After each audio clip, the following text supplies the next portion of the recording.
अपनी नेक्स्ट जो स्टेज है वो क्या है, रीपोलराइजेशन। अभी तक अपन polarization, depolarization and next stage पर आए हैं रीपोलराइजेशन। अभी तक अपन ने क्या देखा था, सुनिएगा। लास्ट अपन ने देखा था कि 70 जो मिलीवोल्ट था वो क्या था, रेस्टिंग मेम्ब्रेन पोटेंशियल था। जैसे ही इसको अपन ने स्टिमुलस दिया, जैसे ही हमने इसको स्टिमुलस दिया था, अरे दिया ना, तो बोले तो स्टिमुलस कैसा दिया अपन ने, जैसे इसको थ्रेशोल्ड स्टिमुलस दिया, थ्रेशोल्ड स्टिमुलस दिया, जिसकी वजह से चेंज कितना आया, 10 to 15 मिलीवोल्ट का जो चेंज आया, और उसकी वजह से क्या जनरेट हो गया, 60 टू या मैं बोलूं तो 55 मिलीवोल्ट, ये था थ्रेशोल्ड। अब क्या हुआ था, इस वजह से, ये किस वजह से हुआ था, जैसे थ्रेशोल्ड दिया तो सोडियम चैनल ओपन हुए थे, सोडियम अंदर आया, अंदर पॉजिटिव चार्ज आया, तो पोटेंशियल डिफरेंस धीरे धीरे बढ़ना -70 to 60 तक आ गया। अब जैसे ही ये वैल्यू आई, थ्रेशोल्ड वैल्यू, तो उसके बाद क्या होगा, सोडियम चैनल और ओपन हो जाएंगे, सोडियम चैनल और ओपन हो जाएंगे, तो ये पोटेंशियल डिफरेंस क्या होगा, -60 से -40, 30, 20 और बोले तो 0 मिलीवोल्ट तक आ चुका है। क्लियर है, किस वजह से आया ये 0 तक, बोले तो रैपिड इनफ्लक्स, क्योंकि थ्रेशोल्ड वैल्यू के बाद क्या हो गया था, सोडियम चैनल ओपन, तो रैपिड इनफ्लक्स हुआ था किसका, सोडियम का, तो rapid influx of sodium ion, तो इसकी वजह से कहां तक पहुंच गया, 0 तक। अब 0 मिलीवोल्ट हाई वोल्टेज मिला, तो धीरे धीरे क्या होना शुरू हुआ, सोडियम चैनल क्लोज होना शुरू हुए और पोटेशियम चैनल धीरे धीरे ओपन होंगे बाद में। अभी सोडियम चैनल धीरे धीरे क्लोज होना शुरू हुए, अभी क्लोज नहीं हुए, -70 से 0 तक आ चुका है, पोटेंशियल डिफरेंस, वोल्टेज ज्यादा हो चुकी है, और हाई वोल्टेज पर सोडियम चैनल, सोडियम के VGC क्लोज होना शुरू होते हैं। ये क्लोज होना शुरू हुए कंप्लीट क्लोज, तब तक सोडियम इतना अंदर आ जाता है कि पोटेंशियल डिफरेंस +30 से बोले तो रेंज 45 मिलीवोल्ट तक जनरेट हो जाता है। ये चार्ज कहां तक चला जाता है, +30 से +45 मिलीवोल्ट तक चला जाता है। इसको बोलते हैं ओवरशूट, बोले तो एक नॉर्मल से ज्यादा, 0 से +30 से +45 मिलीवोल्ट तक पहुंच चुका है। और इस पोटेंशियल को ध्यान से, इस पोटेंशियल को हम बोलते हैं, अच्छे से लिख लेना, इसको बोलते हैं हम एक्शन पोटेंशियल। क्या बोलेंगे इसको, एक्शन पोटेंशियल या नर्व इंपल्स। तो यहां पर आके नर्व इंपल्स जनरेट हो चुका है, यहां पर आके at the end of the depolarization action potential और नर्व इंपल्स जनरेट हो गया। कहां से, वापिस से, -70 मिलीवोल्ट RMP था, जैसे स्टिमुलस मिला, यहां पे अपने क्या दिया इसको, स्टिमुलस, और वो स्टिमुलस अगर क्या था, थ्रेशोल्ड वैल्यू का था, तो धीरे धीरे सोडियम अंदर आना शुरू हुआ, -70 से जैसे -60 और 55 तक पहुंचा, बोले तो 10 से 15 मिलीवोल्ट का डिफरेंस आया वो स्टिमुलस की वजह से। अब क्या होगा, सारे sodium VGC open, rapid influx होगा, और -60 से वो कहां तक जाएगा, 0 तक। अब 0 बोले तो हाई वोल्टेज आ चुका है with respect to -70 millivolt.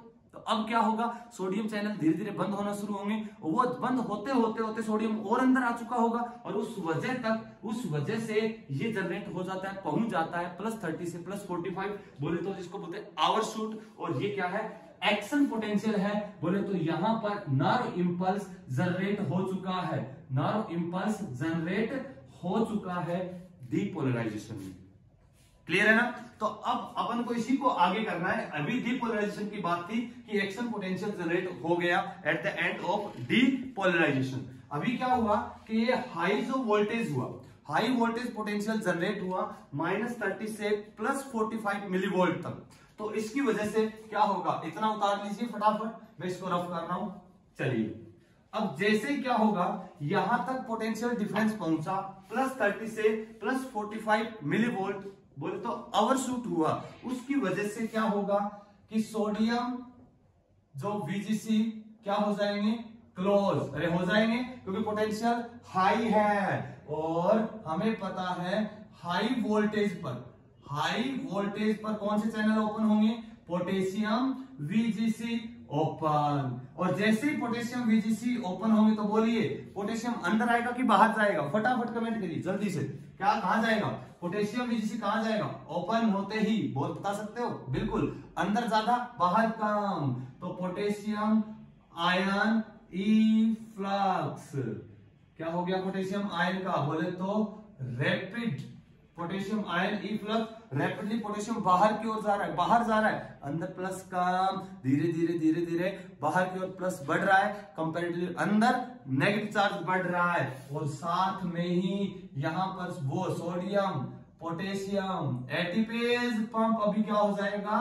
Functional, और वो भी क्या करेगा, 3 सोडियम को फटाफट कहां भेज रहा है, बाहर, 2 पोटेशियम अंदर, तो ऑल ओवर नेट चार्ज बाहर की ओर पॉजिटिव, अंदर नेगेटिव, और अंदर लास्ट जाते जाते यहां पर बाहर की ओर वापस पॉजिटिव हुआ, अंदर नेगेटिव हुआ, इसको क्या बोलते हैं, रीपोलराइजेशन। तो वापस मतलब वो किस स्टेज में आ चुकी है, री रेस्टिंग फेज में, री रेस्टिंग फेज में या रीपोलराइज हो चुकी है। बोले तो पोटेंशियल डिफरेंस जो +30 से +45 मिली वोल्ट था, अब वापस वो कहां तक आ गया, -70 मिली वोल्ट तक, और मेम्ब्रेन वापस क्या हो चुकी है, पोलराइज हो चुकी है। बोले तो वापस होना रीपोलराइजेशन, क्लियर है।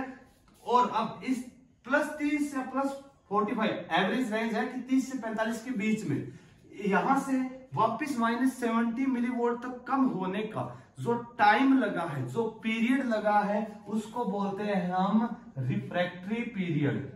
क्या बोलते हैं उस पीरियड को, रिफ्रैक्टरी पीरियड। बोले तो time taken for restoration of resting potential. तो आरएमपी को वापस रिस्टोर करने में जो टाइम लगता है उसे क्या बोलते हैं हम, रिफ्रैक्टरी पीरियड कहते हैं। अरे क्लियर है। तो ये क्या हो गया, रीपोलराइजेशन।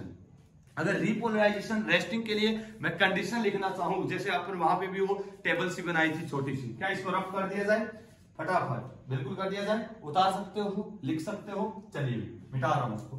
अब क्या क्या कौन कौन से चैनल, वही सबसे पहले लीक चैनल बोलो, खुद बता सकते हो। अब तो लीक चैनल बोलो, सोडियम और पोटेशियम दोनों क्या होंगे, open, sodium potassium ATPase pump बोलो अभी क्या होंगे, फंक्शनल। सोडियम वीजीसी रीपोलराइजेशन स्टेज में क्लोज, पोटेशियम वीजीसी अरे बोल क्या हो चुके हैं, ओपन, फंक्शनल है, डन।